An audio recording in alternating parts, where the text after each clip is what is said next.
안녕하십니까. 이틀 전 기름동에 사시는 가입자분으로부터 전화가 왔습니다. 1월까지는 실손보험료가 15만원 받다가 2월 들어 보험료가 28만원이 넘었다며 어째서 이런 보험료가 나오는지 저한테 물어봤습니다. 이분의 현재 나이는 73세입니다. 여성분이시고요. 2009년 2월 17일 H손해보험에 실손보험을 가입했습니다.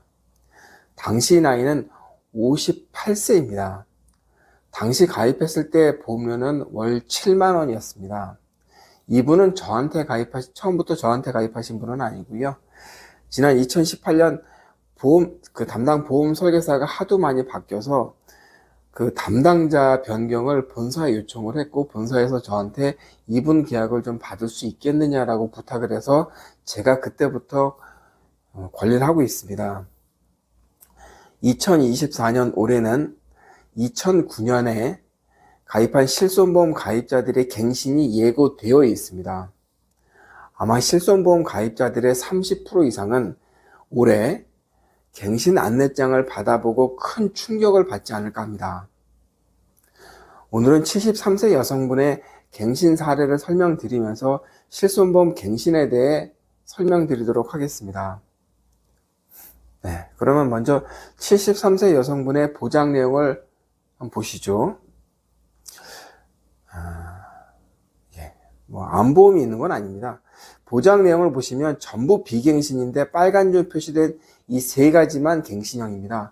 일반상해 의료비 1,000만원, 질병의료비 1억, 질병통원의료비 30만원, 이분의 보험료는 가입 당시 7만원에서 그 다음은 10만 4천원, 그 다음에 15만원, 저번 달 2월 달에 드디어 28만원이 넘게 된 겁니다. 비싸죠? 그럼 이 보험이 100세 만기인데 다음 78세가 되면 도대체 얼마 받을까요? 지금 28만원인데 78세가 되면 여러분 얼마 정도 받을 것 같습니까? 제가 볼 때 50만원 정도 되지 않을까 싶습니다. 50만원. 그럼 그 다음은 얼마 받을까요? 78세 다음은 5년 후가 되면 83세가 되죠? 네. 여러분 상상에 맡기겠습니다. 이분이 아마 기초노령연금을 받는다면 연금을 다 실손보험에 납부해도 정부에서 받는 기초노령연금 가지고 부족합니다. 실손보험을 납부하기도 부족합니다. 이 방송은 제가 오늘 끝나지 않고요. 몇 회에 걸쳐서 방송해드릴 예정인데, 오늘은 막강한 보장을 자랑하는 1세대 실손보험 1세대 실손보험 요 보장 하나만 있으면 무상의료 시스템을 구현할 수 있는 요 1세대 실손보험의 장점에 대해서 제가 설명드리도록 하겠습니다. 오늘은 1세대 실손보험의 좋은 점 위주로 설명드리도록 할 거고요. 다들 아시는 내용이지만 혹시 만약 내가 실손 전환을 검토하실 때 내가 청구하지 않은 보험금이 있거나 잘 몰라서 받지 못한 보험금이 있다면 검토하시라는 차원에서 설명드리는 겁니다. 그러니까 1세대 실손보험이 좋으니까 30만 원이든 50만 원이든 200만 원이든 계속 유지하자, 그런 방송이 아닙니다. 혹시 내가 전환을 앞두고 청구하지 않은 게 있다면 한번 검토해 보자. 그리고 내가 이런 치료를 앞두고 있는데 이런 게 될까 안 될까, 그런 차원에서 설명드린다. 그렇게 보시면 되겠습니다. 그리고 이제 다음 방송에 다음 방송이 된다면 실손 전환했을 때 어떤 차이점이 있는지도 제가 자세히 설명드리도록 하겠습니다. 그리고 보험료가 얼마나 줄어드는지도 제가 설명드리도록 하겠습니다. 그래서 과연 내가 보장은 이만큼 1세대가 좋은데 내가 어느 보험료까지는 유지할 수 있는지 여러분께서 스스로 한번 기준을 한번 세워보시기 바라겠습니다. 먼저 1세대 실손보험 보장 중 하나는 일반 상해 의료비입니다. 일반 상해 의료비. 이거는 1,000만 원 하는데 좀 작다, 1억이 아니네, 이렇게 생각할 수 있습니다. 그런데 정말 훌륭한 보장입니다. 실손보험은 내가 병원에 낸 치료 금액에 대해 보장을 해주는데, 그러니까 내가 병원에 낸 돈을 돌려주는 게 실손보험이지 않습니까? 그런데 내가 병원에 가서 치료를 받았는데 내가 병원비를 내지 않는 사고들이 몇 가지 있습니다. 첫 번째, 교통사고죠, 교통사고. 네. 근데 이 교통사고가 났을 경우 내 병원비를 자동차 보험회사에서 다 주지 않습니까?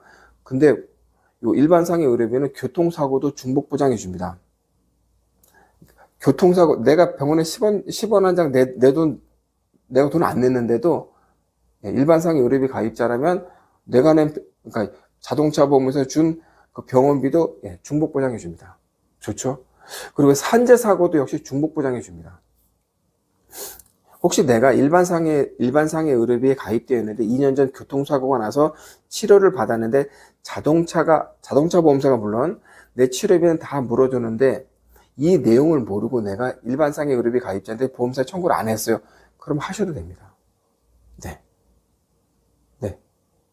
이게 청구하셔도 됩니다. 네.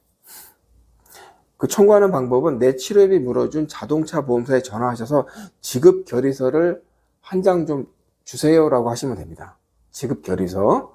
네. 그러면 자동차 보험에서 지불한 내 치료비의 50%를 일반상해 의료비를 통해서 받을 수 있습니다. 병원비 100만 원 나왔으면 50만 원 줍니다. 네. 그리고 내가 혹시 3년 전 산재사고를 당했는데, 물론 이제 산재사고가 나면 내가 병원비 내지 않습니다. 근로복지공단에서 내 치료비를 다 납부해 주는데, 내가 일반상해 의료비 보장이 있다면 이 또한 병원비 50%를 보장받을 수 있습니다. 에이, 병원비 50% 뭐 얼마 되겠어? 아닙니다, 여러분.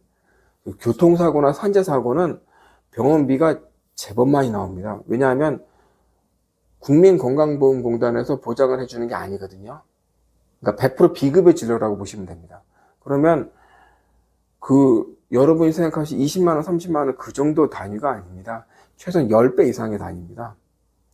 네. 일반상해 의료비 좋죠. 네. 보장이 훌륭하죠. 그리고 또 있습니다. 한의원 한방병원의 비급여 약제비가 지원됩니다. 가끔 이런 경우들이 있어 문제가 생기기도 하는데, 저희 가입자 중에 한 분이 대구에 사시는데 1년은 꼭 4번씩 다칩니다. 꼭 4번씩. 지난 15년간 늘 그래왔습니다. 20년간 늘 그래왔어요. 그리고 한약제를 꼭 다칠 때마다 한약제를 꼭 2제씩 잡수십니다. 그리고 한의원 소견서를 첨부해서 청구합니다. 한약제는 한제 한 50만 원에서 60만 원 정도 합니다. 그럼 1년에 400 이상이죠. 한 사람당 한 400만 원 정도 합니다. 이분이 이제 배우자분도 있고 자녀분도 2명 있는데 이 4인 가족은 1년에 꼭 4번은 꼭 다치세요.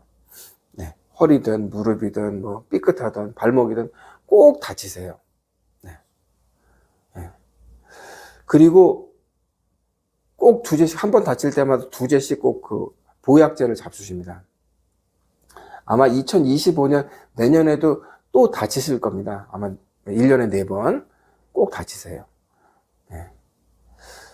이분도 이제 6월 달에 이제 실손보험 갱신을 앞두고 있습니다. 근데 이분은 아마 실손 전환을 안 할 겁니다. 왜냐하면 혜택이 1세대가 지금 4세대보다 훨씬 좋습니다. 그러니까 4세대는 비급여 한방 치료가 안 됩니다.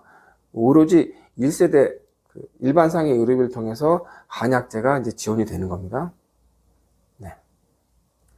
뭐 제가 이제 1세대 일반상해 의료비 가입자분들은 이렇게 하시라 그런 차원의 이야기가 아닙니다. 이런 보장이 있다라는 거를 제가 예를 든 겁니다. 또 있습니다. 강남에 사시는 가입자인데 이분은 치과의사랑 친하대요.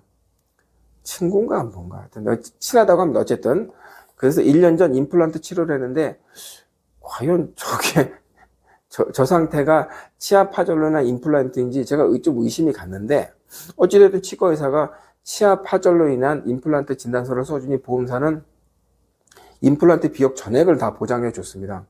170만 원 나왔습니다. 170만 원. 적지 않은 금액입니다.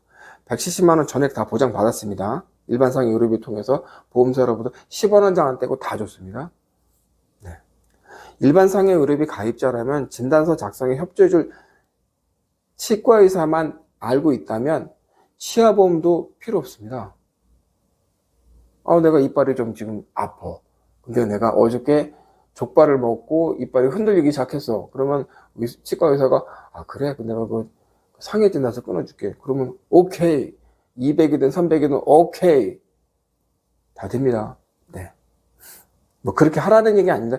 약관상에 그렇게 돼 있다라는 말입니다. 혹시 이런 막강한 보장 때문에 실손 전환을 꺼리는 분들께 1세대 실손보험, 그것도 2008년부터 2009년 7월 이전 가입자들은 실손보험 역사상 가장 좋은 시절의 실손보험을 갖고 있습니다. 이런 막강한 혜택 때문에 전환이 꺼려질 수 있습니다.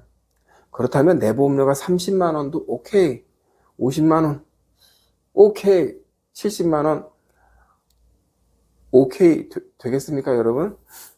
네, 내 실손보험이 어느 정도 될 때까지 이 보장을 유지할 수 있는지 여러분께서 고민하셔야 됩니다. 그리고 만약에 전환하신다면 혹시 내가 그동안 잘 몰라서 청구하지 않았던 사고가 있었다면 꼭 청구해 보시기 바랍니다. 다음 시간에는 질병 입원, 질병 통원 치료비에 대해서 설명드리도록 하겠습니다.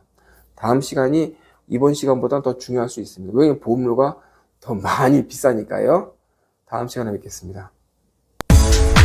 운전자를 위한 꿀팁 7,000원 운전자 보험 카페. 알고 계세요? 교통사고가 나면 형사합의금, 벌금, 변호사 비용 이거 자동차 보험에서는 보장 못해요. 운전자 상해까지도 책임져 드리는 7,000원 운전자 보험 카페.